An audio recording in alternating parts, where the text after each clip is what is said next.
The cracked gray structure stood like a monument before them, separated from the off-road only by a chain-link fence, scattering pockets of moonlight over the foursome. Swaying against each other with inebriation, 3 fraternity boys and the only girl they could find who had the balls to come up to this place stood agape before it, like they couldn't believe their feet had brought them so far, away from the campus parties and city lights. "Don't you think someone still owns this place?" the girl asked them.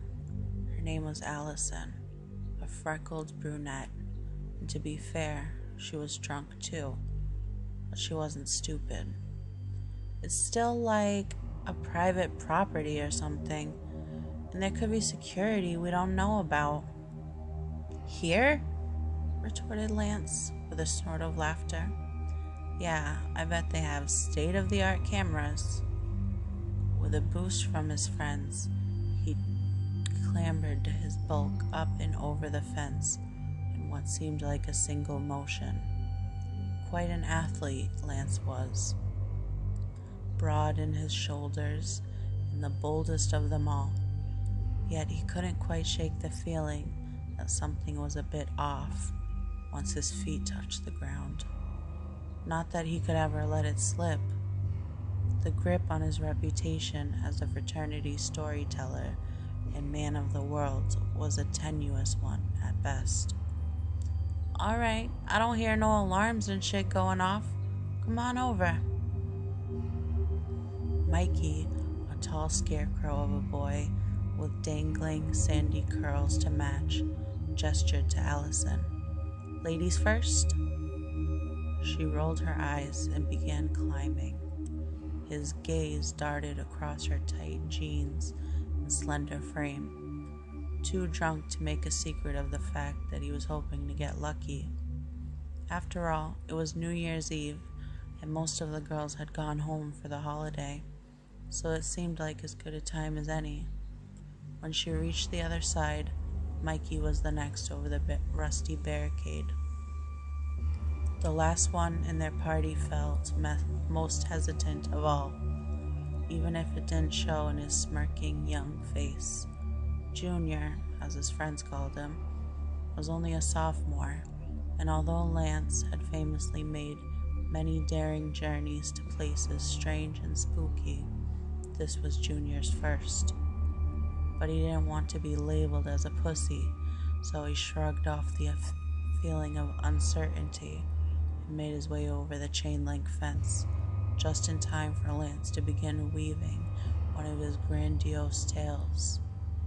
"There's a reason, guys, that this building, out of the whole facility, is the one that no one, and I mean no one, is brave enough to step inside." Allison heaved a heavy sigh. "You know, my mother warned me to never get into haunted houses with strange men." Mikey laughed, if a little too forcefully. "But it isn't a haunted house." "Well, not in the traditional sense." "Traditional sense?" Junior piped up. Unlike the others, he had a genuine interest in history. Not only that, but the building really did seem to emanate something. It gave off that feeling, what some might call deja vu, or the chill they say you get when someone passes over your grave. Well, it was a house of sorts. Somebody lived there, but just one man. One single, solitary, mysterious man. "Oh, God," Allison was less than impressed. "Was he an axe murderer? Did he eat people? I went to summer camp. These are not new stories." "Look at this shack, I guess. It's a piece of the hallway off an outbuilding they cut off from the rest of the hospital. And you notice anything else?" He waved his impressive wingspan around the facade of the building with a dramatic flair. There was a fire here in 74. Mikey shrugged. Yeah, the whole place burned down. The hospital had to close. They wouldn't have had a patient in here. And if there was, they would have... Junior wanted to add something of his own, but his voice trailed off as his eyes were drawn to the outside walls of the chipped cement home, for lack of a better term. It wasn't scorched or fallen down in blackened beams, leaning against each other like the rest of the structures in the hospital. It was unsullied.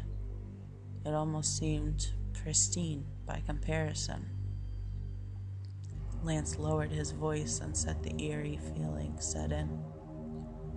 Why would they lock one man in here all alone when there are all manner of sick and crazy people to house him with? And why is it still standing here, completely untouched, while the rest of the hospital crumpled down all around it? He leaned back nonchalantly against an old tree trunk, satisfied with himself, and began to speak in a slow monotone. I see windows, boarded up, sure, but they're there. But what I don't see... A door, Mikey said breathlessly. He had spotted something, he was sure of it. Is that the door? Guys, look! It was hard to tell, even with a good amount of light shining down on them. And like any good millennials, they whipped out their phones and began a hesitant approach toward the old building, their digital flashlights held up like shields before them. But he had been right.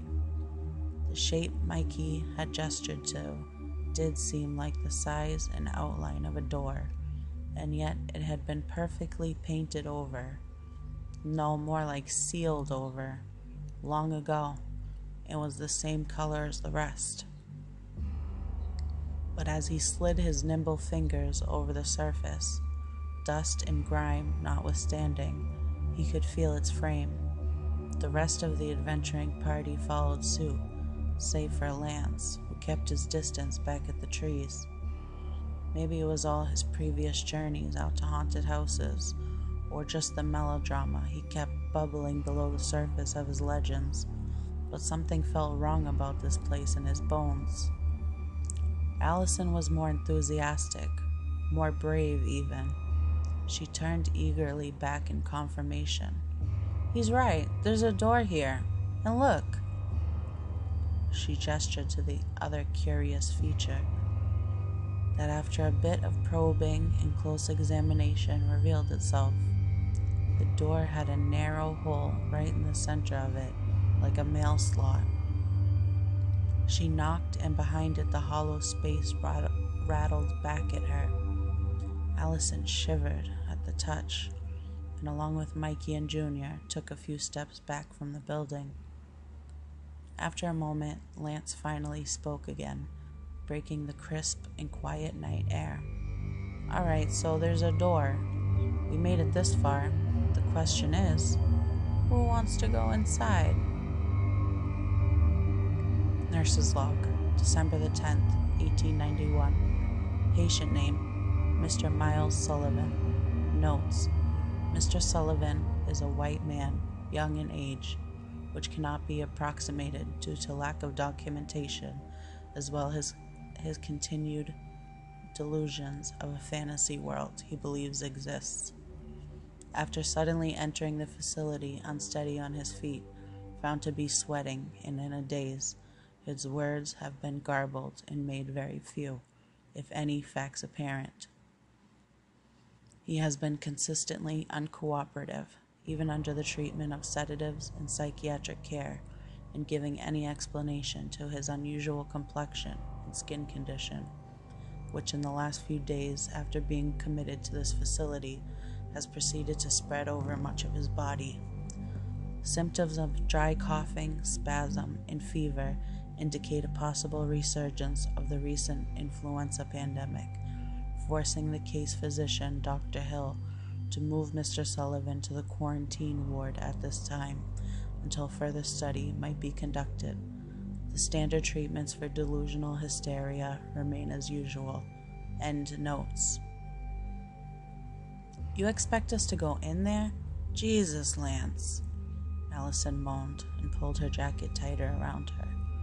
There's a million other ways to celebrate New Year's, and I'm pretty sure the party you dragged us from was one of them. Well, they say it has to be New Year's to see him. There's something special about it. Lance stood up straight and gave the best stern look he could muster while drunk. It's a timing thing, okay? So you're going in then, I assume? She shot back. Wait, see who? Mikey narrowed his eyes in skepticism. See the crazy got stuck in a shack guy? How the hell are we supposed to do that? He couldn't get his mind off that creepy door, that barely there opening to the outside world. Who on earth would you trap in such an ungodly place? And how was he supposed to still be alive after all this time, and no one to attend to him? Mikey certainly wasn't fool enough to go in. Junior stood in thought for a moment. So the man they kept in here, what's so creepy about that? I mean, maybe he was just a pervert or a leper or something, and they didn't want him around everyone else. Lance, dude, he's gotta be dead by now. Nobody comes around here anymore. It's a goddamn ghost story, man. That's the whole point. Lance steadied himself and took a couple steps toward the rest of them. This guy, right? They say he had some kind of, a virus or something. But thing is, it didn't touch him. It was getting everyone else sick from being around him.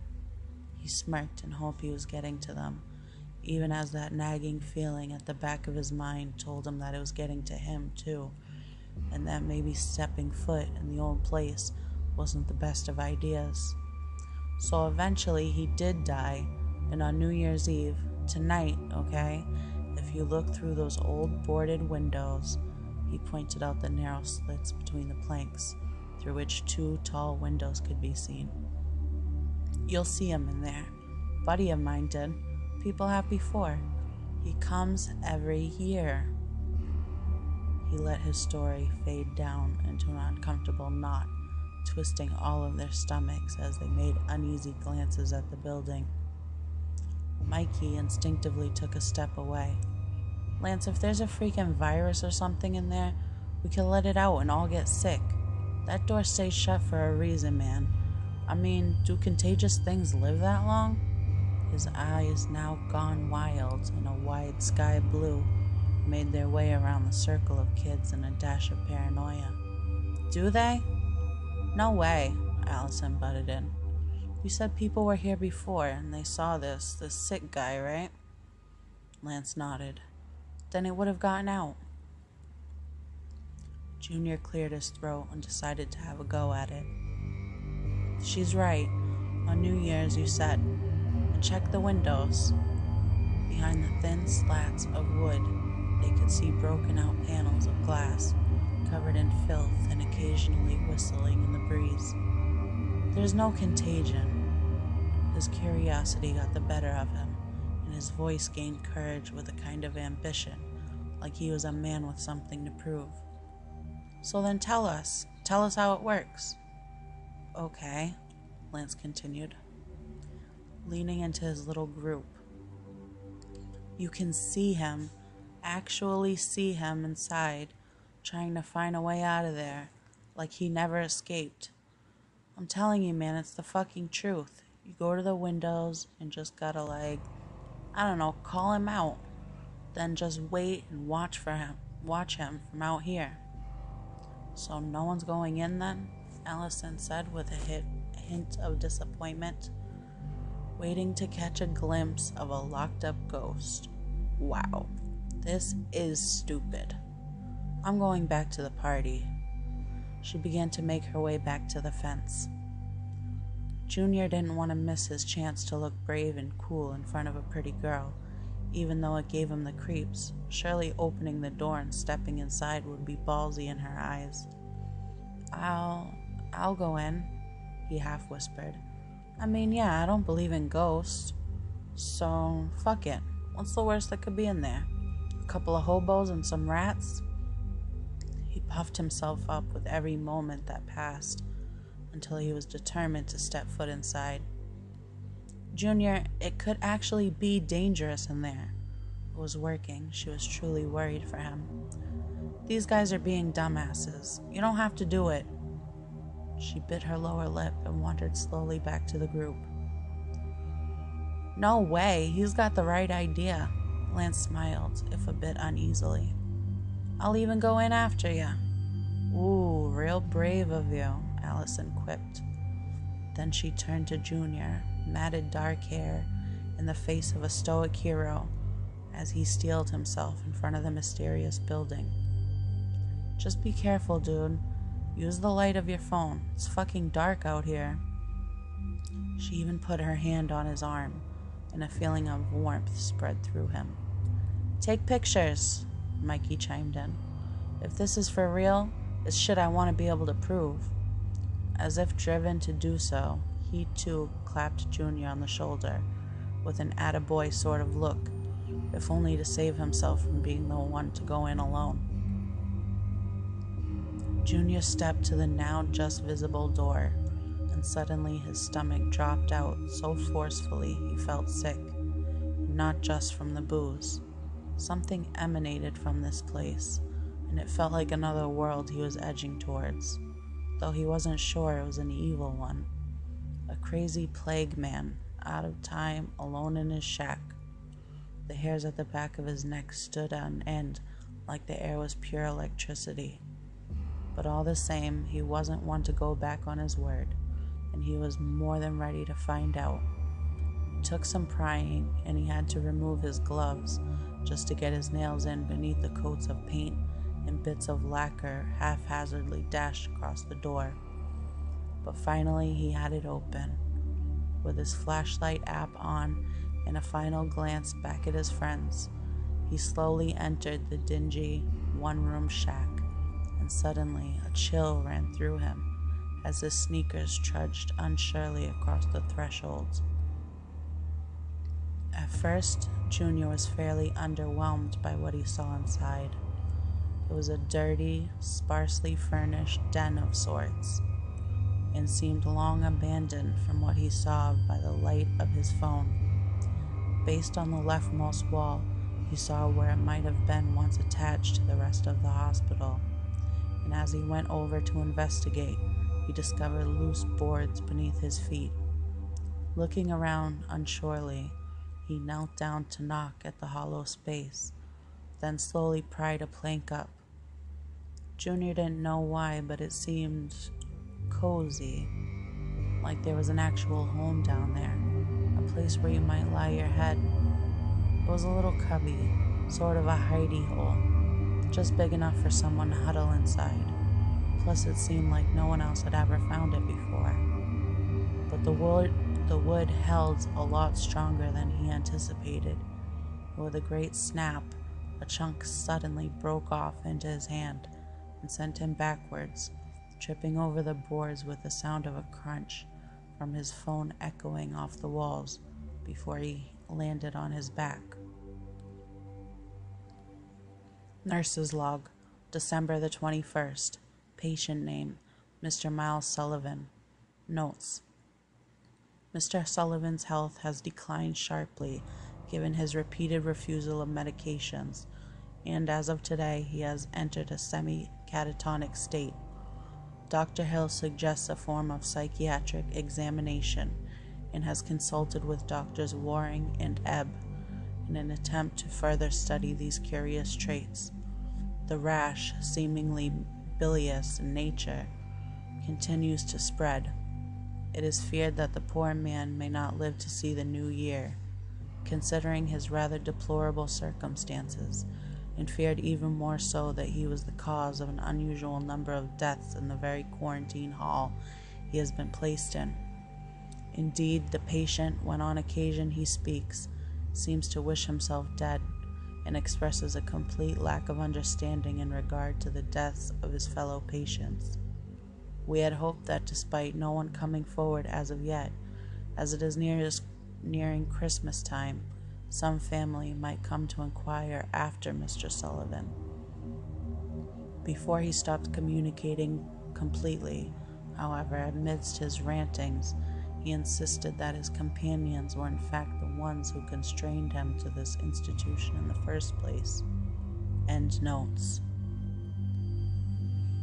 Junior pulled himself back into semi-consciousness and found himself in a strange, new environment, sharp and bright, as he allowed his eyes to adjust. He hit the back of his head, and upon the pillow what felt like matted blood stuck in his hair. They must have taken him to an urgent care or something. It was like a dream, and the room he was in swam before his vision in a haze of white and gray. Did they give him medicine? He itched like hell.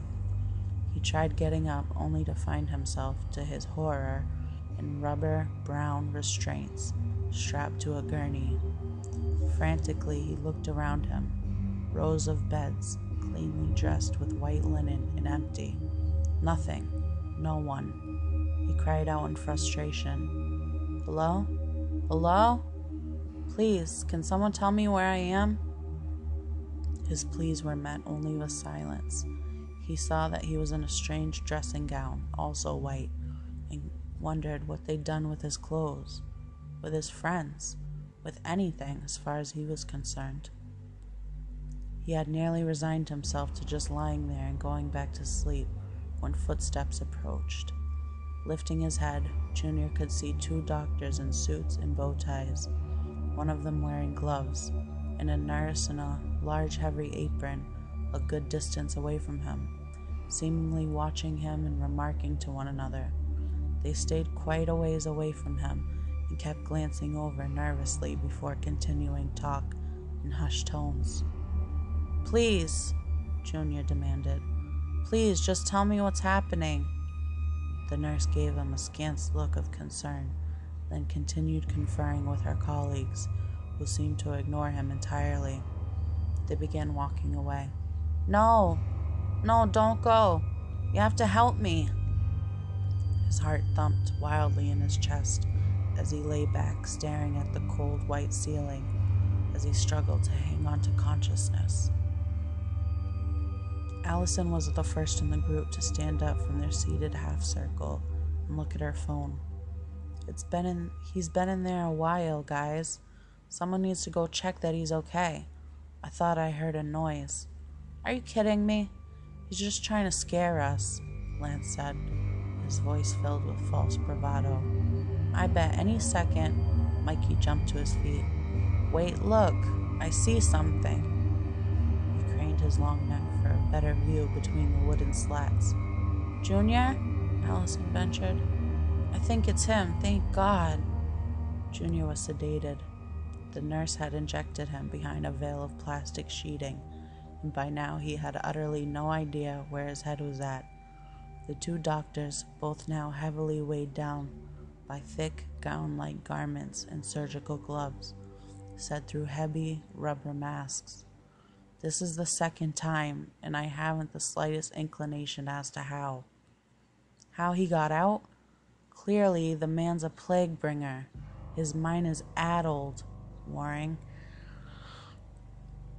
That's why you know what we must do, what steps must be taken. This has gone on long enough. The young man tried in vain to protest, slurring and mumbling as they dragged him down a narrow hall sparsely lit and onto a decrepit cot in a dark room.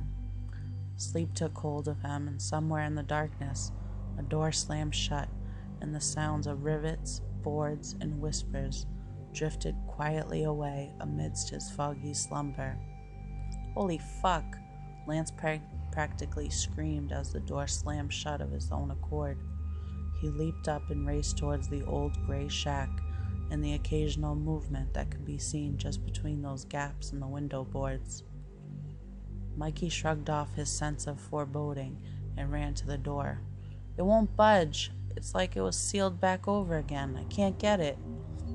His friend joined him in trying to pry it open any way they could, desperately searching for tools or objects that might free him. while Allison went to the window in a panic. "Junior, can you hear me? Junior, Sully." Inside, he gave a groggy half-smile at the sound of his name. It was kind of nice, he thought. No one ever called him that. Allison whipped her head around and frantically gestured to Mikey. "Sully! Mike, he's just lying there. The window's too high for me to reach. Come on, please." The two convened at the window, struggling to catch any glimpse of their trapped companion. Inside, the beleaguered young man tremblingly stirred to his feet and was immediately floored by the horror of his realization. He was back in that old boarded-up room again, except it was far from the place he remembered. The paint newer, the furniture cleaner, and the windows, they had bars on them, and as he approached, he was only barely tall enough to see through them. He thought to find something on him, anything, but as he patted down his body, he only discovered that he was in another plain hospital smock, one that contrasted against his blotchy yellow-red discoloration spread all over his arms. But Allison, he could hear her voice echoing through the chamber. She was on the other side of the window. She must be.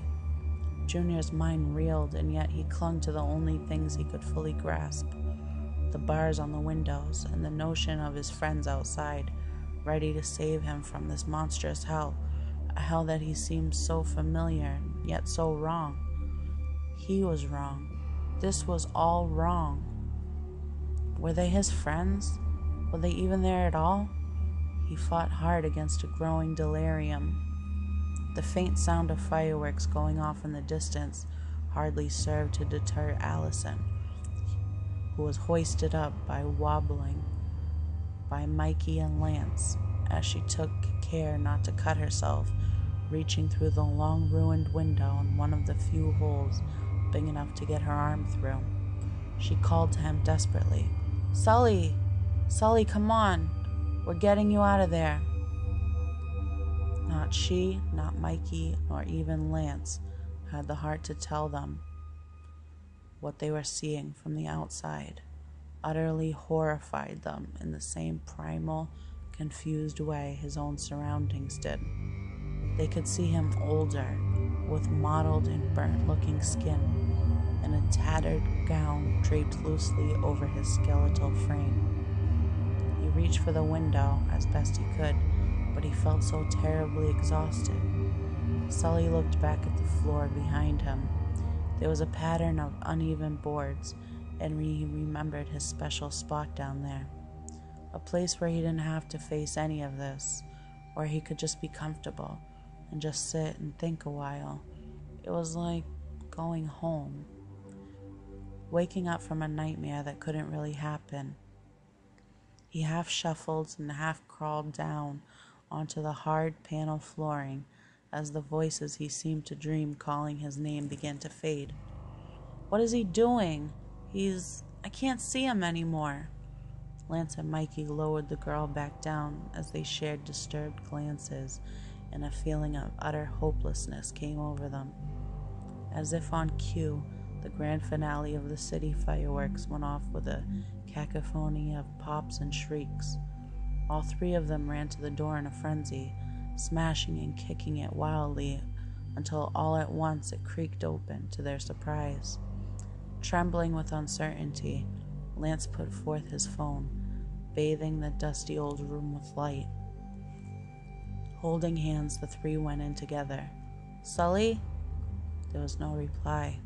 "Junior, dude, where are you?" Mikey offered, and his clammy hand gripped Allison's once more before letting go. After a few tentative steps alleviated their paranoia, they separated to search every possible nook and cranny, which ended in a stumble followed by a loud scream. Nurse's log, January the 1st. Patient name, Mr. Miles Sullivan. Notes. It is my sad duty to conclude the patient file on Mr. Sullivan, as after much deliberation, the chief medical staff and attending physicians all agreed that he must himself be quarantined from the rest of the world. Most alarmingly, Mr. Sullivan shows no observable signs of direct harm from whatever contagion he harbors, and yet it managed to infect and kill not only every soul in the quarantine ward, but a dozen others outside of it, including 2 nurses and a small child. If this is indeed a variation of the Asiatic flu disaster, then inhumane as it may seem, it appears there are no other options for this unfortunate man other than to seal him away in the storage outbuilding for fear of greater epidemic. In accordance with virulent disease protocols, this institution and its staff will do the best to accommodate food and drinking water for this man until such time as he cannot or will not cooperate. His remaining personal effects incinerated to destroy contagion were as follows: 1 pair Levi denim trousers, 1 oddly colorful linen shirt, 1 pair lacing shoes, 1 woolen button jacket, 1 pair socks, and 1 glass device, possibly a type of mirror or photographic cartridge, thoroughly dashed to pieces when Mr. Sullivan was admitted. This is the final status report on patient Miles Sullivan, the year of our Lord, 1892. End notes. Allison recoiled in horror as she found herself half fallen into a small cubbyhole of sorts, seated snugly beneath the floorboards, containing a single human skeleton in a tattered old gown, curled awkwardly into the fetal position and resting just against her leg.